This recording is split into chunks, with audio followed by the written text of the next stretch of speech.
ہر نبی کے زمانے میں ان اصولوں کو عمل میں لانے کے لیے طریقوں کا اختلاف ہوتا تھا، اصول ہر جگہ وہی تھے۔ یہ جو نظام بتایا گیا ہے رزق حلال کا، یہ دین کا اصول ہے۔ دین میں حلال و حرام کی تمیز ہی تو بنیادی چیز ہے۔ یہ بنیادی چیز شروع سے آخر تک ایک ہی رہی تھی۔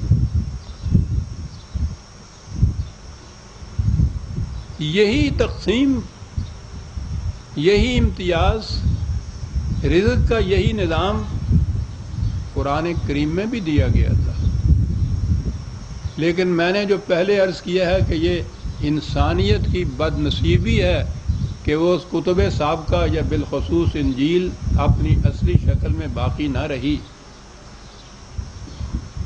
یہ الفاظ جو میں کہہ رہا ہوں الفاظ پہ نہ جائیے گا، بات اگلی سنیں۔ جس طرح سے وہ محرف ہو گئی اسی طرح سے آپ کے یہاں کا قرآن بھی محرف ہو گیا، حالانکہ اس کا تو ایک ایک لفظ ہمالیہ پہاڑ کی طرح اپنی اپنی جگہ ہے، اس میں ایک لفظ کی تبدیلی نہیں ہوئی۔ لیکن تحریف لفظ کی تبدیلی ہی کے معنی نہیں ہوتے، لفظ رہیں اپنی جگہ، دہرائے جائیں وہ کروڑوں بار۔ اسی رمضان شریف میں آپ دیکھ رہے ہیں کس طرح سے دہرائے جا رہے ہیں، ان کا مفہوم بدل گیا۔ مفہوم کیسے بدلا؟ عقیدہ یہ وضع کیا، اور کب وضع کیا؟ جب وہ صدر اول کا نظام رزق جو تھا وہ ختم ہوا اور ملوکیت، سرمایہ داری اور پیشوائیت نے اس کی جگہ لے لی۔ عقیدہ یہ وضع کیا گیا کہ یہ قرآن ہی نہیں خدا کی طرف سے جو نازل ہوا تھا، مثلہ معہو، قرآن کے ساتھ قرآن جیسا اور بھی نازل ہوا تھا، اور وہ تھی روایات۔ اور اس کے بعد اگلا عقیدہ، پہلا تو یہ تھا کہ قرآن کی مثل قرآن کے ساتھ، اگلا عقیدہ یہ تھا کہ قرآن میں اور ان میں کہیں اختلاف پیدا ہو تو قرآن منسوخ ہو جاتا ہے ان سے، باقی وہ رہتی ہیں جنہیں ہم روایات کہتے ہیں، جو ہمارے ملوکیت کے زمانے میں بالخصوص عباسیوں کے دور ملوکیت کے اندر وضع ہوئیں، جمع ہوئیں، دین بنی، قرآن کی مثل قرار پائیں، قرآن پہ قاضی قرار پائیں، قرآن کی ناسخ قرار پائیں۔ یہ وہ ہیں روایات، خواہ وہ کتب احادیث کے مجموعے میں ہوں یا آپ کے ہاں کی تاریخ کے نوشتوں میں، پھر جس میں آپ یہ دیکھیں گے کہ صحابہ کرام کی کیفیت یہ تھی کہ ان میں سے ایک ایک تاجر اس کی تجارت کے، سوداگری کے مال و متاع لانے والے، اگلا اونٹ مدینے میں ہوتا تھا اور اس کی قطار کا پچھلا اونٹ مصر میں ہوتا تھا۔ ایک طرف ان کی یہ کیفیت تھی اور دوسری طرف یہ جو عوام مسلمان تھے وہ پیٹ پہ پتھر باندھ کے فاقوں سے کئی کئی دن رہتے تھے، اور ان میں رسول اکرم صلی اللہ علیہ وسلم بھی شامل تھے۔ وہ بھی پیٹ پہ پتھر باندھا کرتے تھے، 40 دن چولہے میں آگ نہیں جلتی تھی، اور ادھر ان کی کیفیت یہ تھی کہ ان کی سوداگری کا مال و متاع یوں ہوتا تھا۔ یہ طبقاتی تفریق جو تھی، یہ وہ رزق تو نہیں تھا جو حضرت عیسیٰ علیہ السلام کے انجیل میں ہمیں ملتا ہے۔ قرآن تو یہ رزق کی تقسیم نہیں بتاتا۔ اس کے باوجود جس طرح سے میں نے کہا ہے کہ محرف انجیل میں بھی بعض جگہ کہیں ایسے ٹکڑے مل جاتے ہیں، یوں کہیے کہ ان کی غلطی سے رہ گئے اس میں اور اب کوئی چارہ نہیں، اسی طرح سے ان مجموعوں میں بھی کہیں کہیں اس قسم کے کچھ درخشندہ ٹکڑے تابناک ملتے ہیں جن سے نظر آتا ہے کہ اس دور میں کس قسم کا نظام تھا۔ ایک روایت نظر آتی ہے ان کے اندر، حضرت ابو موسیٰ اشعری کی روایت ہے کہ قبیلہ اشر، عربوں کے ہاں ایک قبیلے کا نام تھا، ان کی خصوصیت یہ تھی کہ جنگ کے زمانے میں یا ویسے ہی جب ضرورت کا تقاضا ہوتا تو تمام قبیلے کے افراد اپنے اپنے ہاں کا سامان رزق ایک جگہ اکٹھا کر لیتے اور وہ سارے مل بانٹ کے وہاں کھاتے، اور اس میں بڑے اور چھوٹے، امیر اور غریب کی کوئی تفریق نہ ہوتی۔ نبی اکرم صلی اللہ علیہ وسلم نے فرمایا کہ میں بھی عشریوں میں سے ہوں، میرا بھی نظام یہی ہے۔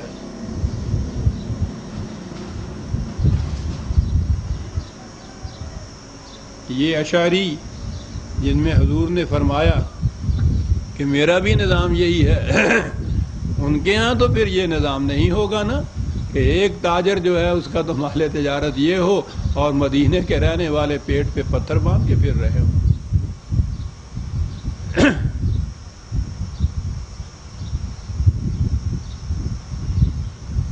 قرآن کریم نے توحید کی تعلیم دی، بنیاد ہی دین کی اسی پر ہے۔ اب توحید کے معنی تو یہ ہو گیا، ہم کلمہ شہادت پڑھ لیا، لا الہ الا اللہ محمد رسول اللہ کہتی ہے، ایک خدا یہ زبان سے کہہ دیا۔ ایک خدا کوئی نظریہ نہیں تھا، وحدت الہیت یا الوہیت کے معنی تھے وحدت انسانیت۔ ایک خدا رب العالمین تھا،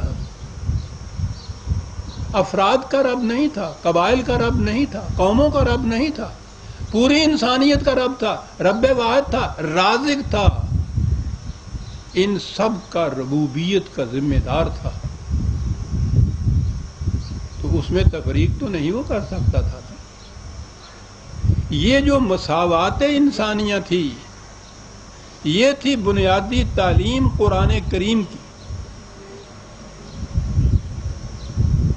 اس کے اندر نہ کوئی محتاج تھا، نہ کوئی محکوم تھا۔ کس دریں جا سائل و محروم نیست، عبد و مولا حاکم و محکوم نیست۔ نہ کوئی روٹی سے محتاج، نہ وہ جس کے پاس ضرورت سے زیادہ مال و دولت کے خزانے، نہ کوئی حاکم، نہ کوئی محکوم۔